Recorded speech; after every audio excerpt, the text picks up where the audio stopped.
Dari awal kami itu sudah sampaikan Bang, sebelum MBG ini berjalan, kami sudah hitung satu persatu. Jumlah ibu hamil berapa, balita berapa, masyarakat miskin berapa anaknya, dan daerah 3T. Jumlahnya itu hanya sekitar 67 triliun Bang, kalau tepat sasaran. Jadi jauh sekali. 268 ke 67 triliun, itu kan jauh sekali. Kenapa jadi besar sekali marginnya? Karena inefisiensi dari pengelolaannya. Itu juga udah dihitung? Itu sudah kami hitung juga, potensi kebocoran anggaran, makanannya udah terbuang, dan kemudian korupsi juga sudah terjadi.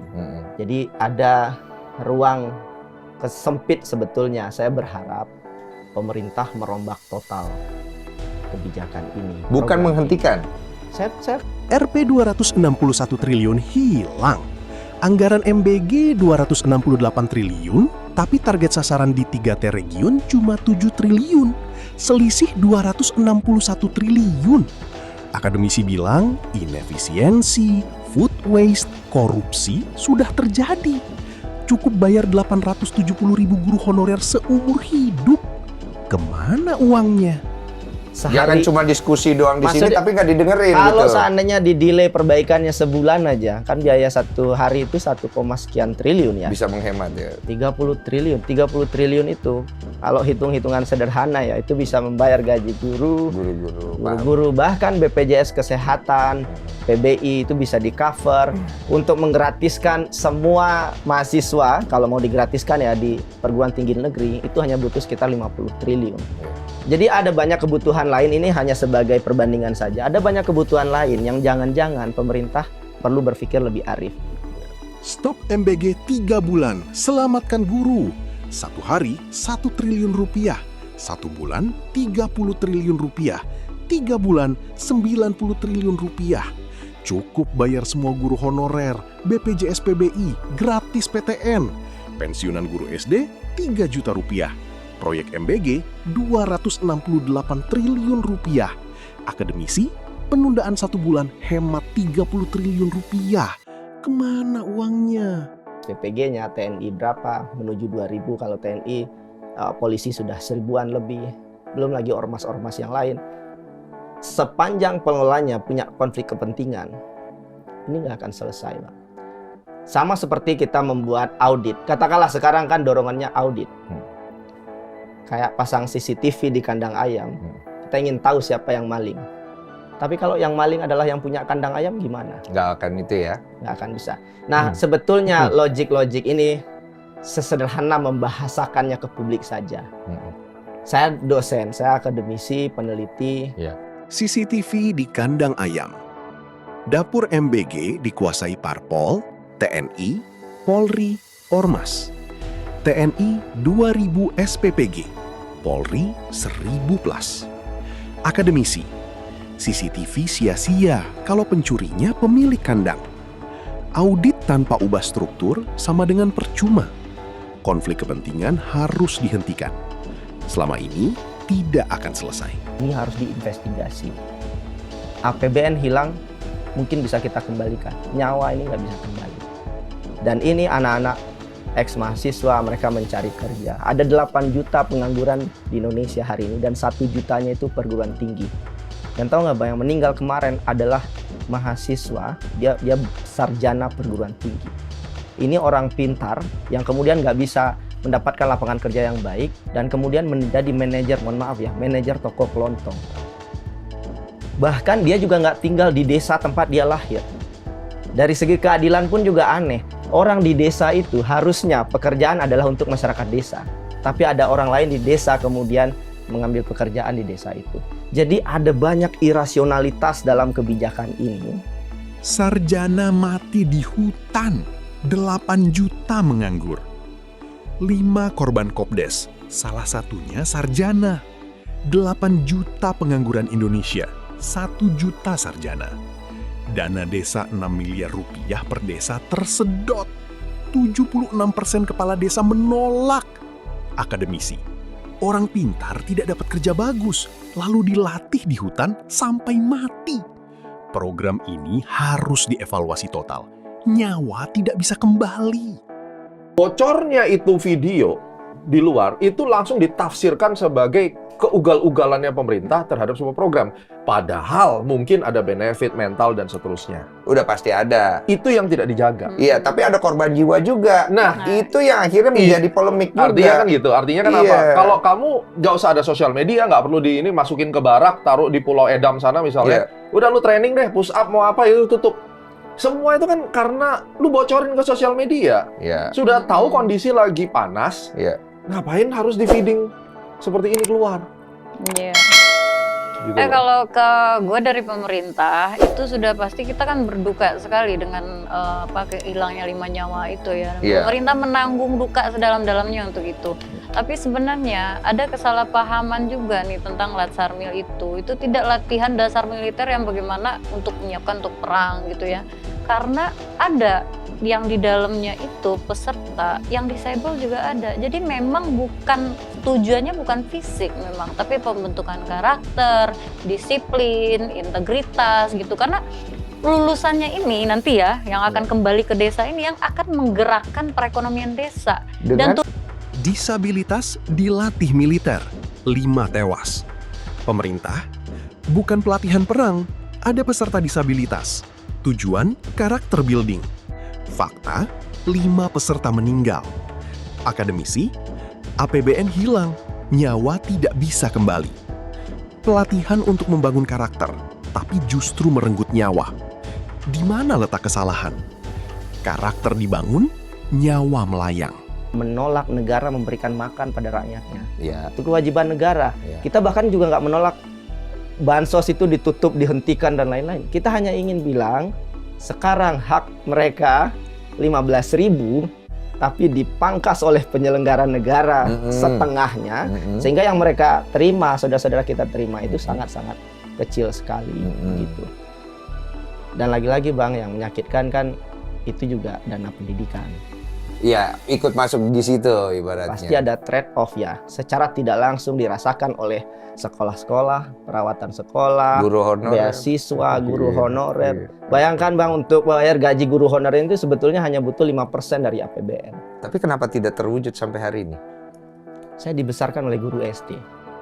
Dan uang pensiun seorang guru SD hanya sekitar 3 juta. Perjalanan panjang. Guru honorer 3 juta rupiah. Proyek MBG 266,8 triliun. Pensiunan guru SD 3 juta rupiah. Karir puluhan tahun. Guru honorer di bawah UMR. Akademisi, ini sangat tidak adil. 5% APBN cukup bayar semua guru honorer. Tapi dana pendidikan malah dikorbankan untuk proyek triliunan. Investasi modal manusia untuk masa depan. Thanos katanya. Enggak, karena negara kita dari awal sudah didesain seperti ini agar mudah dieksploitasi orang asing. Contohnya, ambil balik Freeport coba kalau bisa. Itu udah menjawab semua podcast ini. Lu ambil balik Freeport dan usir semua perusahaan-perusahaan minyak yang ada di Indonesia, yang asing. Pak Presiden nggak bisa ambil balik Freeport. Kita bisa merdeka karena apa? Itu aja jawabannya. Nah, berlandaskan dari situ, kita sudah tahu we are in the hopeless state. And the only way untuk survive adalah adapt. Beradaptasi dengan kondisi ini. Jangan berharap terlalu banyak pada pemerintah. 100 tahun lagi, Indonesia tetap begini. Pengamat, negara kita didesain untuk dieksploitasi asing. Contoh, Freeport masih dikuasai asing. Kita merdeka, tapi kenapa? Solusi, adaptasi, hidup mandiri, jangan berharap terlalu banyak ke pemerintah. Kalau bisa, ambil kembali Freeport. Itu jawabannya.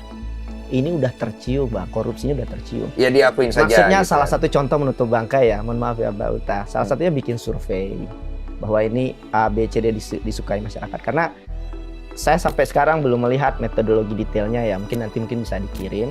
Tapi banyak metodologi survei yang dilakukan hari ini hanya sekedar ibu, bapak, adik, anak suka nggak dengan MBG? Kurang luas ya. Nggak bisa Bang ditanya Sebenarnya begitu. nggak bisa gitu juga. Karena Kalau kan- ditanya siapa tuh yang bikin survei, gue bilang kan ya, survei itu oleh indikator. Nah siapa yang bayar? Ntar gue iya. tanya sebaliknya sama lu bingung Saya juga jawab siapa dong, yang saya bayar jawab. ntar. Ntar saya akan jawab. Nah, maksudnya adalah ada metodologinya. Kenapa nggak bisa, Bang? Sebab masyarakat itu dapat makan itu lebih baik daripada tidak dapat makan sama sekali. Itu psikologi. Itu psikologi. Iya, tetapi Iya. kan juga kita tidak bisa menafikan bahwa masyarakat sebetulnya jangan-jangan butuh yang lain selain MBG. Itu kenapa kami lakukan survei juga. Apa butuhnya, Bang? Satu itu, ini menurut hasil Ini kan survei standar kami ya. makanan. Dari 4 opsi, ada 10 opsi. 4 yang terbesar itu, satu itu adalah uang. Kita juga nggak bisa bilang uang itu, oh masyarakat sangat-sangat money oriented, nggak juga. Untuk memenuhi kebutuhan Bisa dia. jadi. Nah, kedua adalah pendidikan, Ya, uang sekolah, dan ketiga kesehatan. Iya. MBG itu ada peringkat keempat. ya. Nah, artinya ada kebutuhan mandatory spending lain yang jangan-jangan lebih baik, lebih efektif. Survei 72,8% puas, tanya guru honorer. Klaim pemerintah, 72,8% puas MBG. Akademisi, tanya orang lapar, mau makan gratis? Pasti jawab mau. Itu psikologi. Survei independen, kebutuhan nomor 1, uang. 2, pendidikan. 3, kesehatan. MBG nomor 4. Ada kebutuhan lebih efektif, lebih dibutuhkan keluarga. 72,8% puas atau 72,8% lapar? Sih dulu selama kampanye itu sosialisasi 58% sekarang menjadi target di Threads. jadi target gitu kan. Dan juga indikator survei bilang 72,8% masyarakat itu puas dengan MBG gitu. Nah kalau misalnya tadi ada Bang Askar 70 berapa? 72,8% itu 3 bulan yang lalu. Di apa? sosmed nggak begitu kita ngelihatnya. Iya itu lo bubble lo bentuk bubble. Jangan cintai presiden berlebihan. Tangisi anak-anak NTT. Akademisi, ada anak bunuh diri karena tak bisa beli pensil. Banyak kelaparan. Kelas menengah terpojok.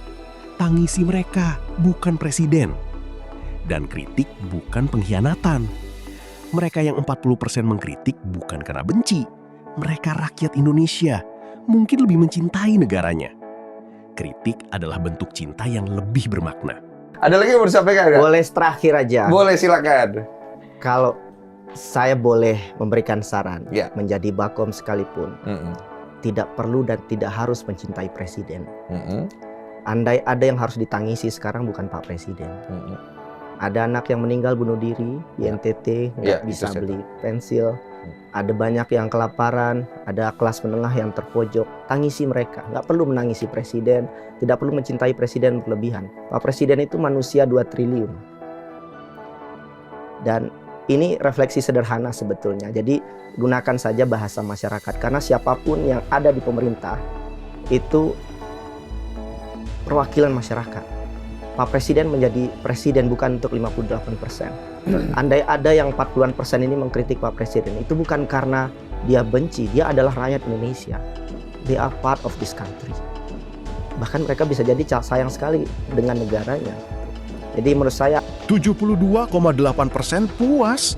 Turun ke desa, bukan baca survei. Pemerintah klaim 72,8% puas. Tapi di desa, anak-anak spontan datang. Mereka tidak tahu siapa yang memberi. Mereka cuma tahu perut kenyang. Itu berarti mereka berkumpul secara spontan.